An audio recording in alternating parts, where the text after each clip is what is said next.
कर तथा नित्य कर्म और संध्या उपासना आदि निवृत्त होकर राम और लक्ष्मण गुरु विश्वामित्र के पास जाकर बोले, गुरुदेव कृपा करके हमें यह बताइए कि राक्षस यज्ञ में विघ्न डालने के लिए किस समय आते हैं।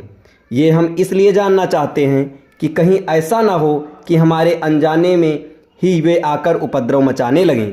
दशरथ के वीर पुत्रों के इन उत्साह भरे इन वचनों को सुनकर वहां पर उपस्थित समस्त ऋषि मुनि अत्यंत प्रसन्न हुए और बोले, हे रघुकुल भूषण राजकुमारों, यज्ञ की रक्षा के लिए तुमको आज से 6 दिनों तथा रात्रियों तक पूर्ण रूप से सावधान मुद्रा में और सजग रहना होगा। इन 6 दिनों में विश्वामित्र जी मौन होकर यज्ञ करेंगे। इस समय भी वे तुम्हारे किसी भी प्रश्न का उत्तर नहीं देंगे, क्योंकि वे यज्ञ की दीक्षा ले चुके हैं। सूचना पाकर राम और लक्ष्मण दोनों भाई अपने समस्त शस्त्रास्त्रों से सुसज्जित होकर यज्ञ की रक्षा में तत्पर हो गए।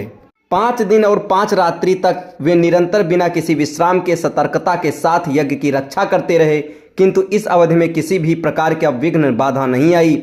6वें दिन राम ने लक्ष्मण से कहा, भाई सौमित्र, यज्ञ का आज अंतिम दिन है और उपद्रव करने के लिए राक्षसों की आने की पूर्ण संभावना है। आज हमें विशेष रूप से सावधान रहने की आवश्यकता है।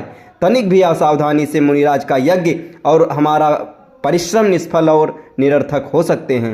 राम ने लक्ष्मण को भी सचेष्ट किया ही था कि यज्ञ सामग्री, चमच, समिधा आदि अपने आप भभक उठे। आकाश से ऐसी ध्वनि आने लगी जैसे मेघ गरज रहे हों और सैकड़ों बिजलियां तड़क रही हों। इसके पश्चात मारीच और सुबाहु की राक्षसी सेना रक्त, मांस, मज्जा, अस्थियों आदि की वर्षा करने लगी। रक्त गिरते देखकर राम ने उपद्रवकारियों पर एक खोजपूर्ण दृष्टि डाली। आकाश में मायावी राक्षसों की सेना को देखकर राम ने लक्ष्मण से कहा, लक्ष्मण तुम धनुष पर सरसंधान करके सावधान हो जाओ। मैं मानवास्त्र चलाकर इन महापापियों की सेना का अभिनाश किए देता हूँ। ये कहकर राम ने असाधारण फुर्ती और कौशल का प्रदर्शन करते हुए उन पर मानवास्त्र छोड़ा। मानवास्त्र आंधी के वेग से जाकर मारीच की छाती में लगा और वह उसके वेग के कारण उड़कर 100 योजन अर्थात 400 कोस दूर समुद्र में जा गिरा। इसके पश्चात राम ने आकाश में आग्नेयास्त्र फेंका, जिससे अग्नि की एक भयंकर ज्वाला प्रस्फुटित हुई और उसने सुबाहु को चारों ओर से आवृत कर दिया।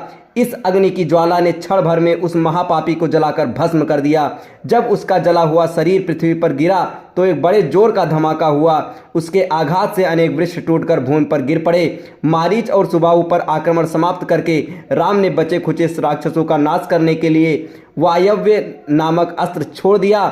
उस अस्त्र के प्रहार से राक्षसों की विशाल सेना के वीर मर मर कर ओलों की भांति भूमि पर गिरने लगे। इस प्रकार थोड़े ही समय